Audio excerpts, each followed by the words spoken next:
ಮೂವರು ಶಂಕಿತ ಉಗ್ರರು ಎನ್ಐಎ ಬಲೆಗೆ ವಿಚಾರ. ರಾಜ್ಯ ಸರ್ಕಾರ ಉಗ್ರರಿಗೆ ನೆರವು ಕೊಡ್ತಾ ಇದೆ. ಜೈಲಿನ ಕೈದಿಗಳ ಮೇಲೆ ಕಣ್ಣಿಡಲಿ ಎಂದ ಆರ್ ಅಶೋಕ್.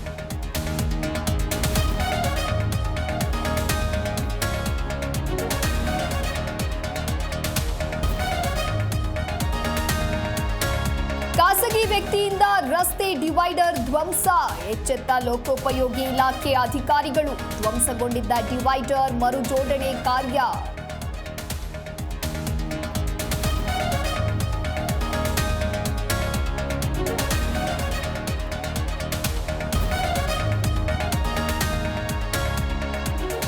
ನೆಲಮಂಗಲದಲ್ಲಿ ನಿಲ್ಲದ ರೋಡ್ ರೇಜ್ ಪ್ರಕರಣಗಳು. ಇನೋವಾ ಕಾರಿಗೆ ಸ್ಕಾರ್ಪಿಯೋ ಕಾರು ಡಿಕ್ಕಿ. ಇನೋವಾ ಕಾರಿನ ಚಾಲಕನಿಗೆ ಪುಂಡರಿಂದ ಹಲ್ಲೆ.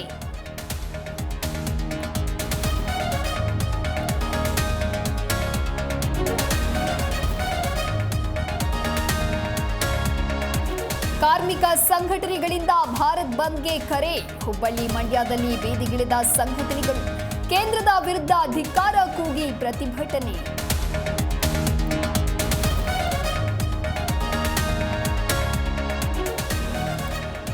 ಸೇತುವೆ ಕುಸಿದು ನದಿಗೆ ಉರುಳಿದ ವಾಹನಗಳು.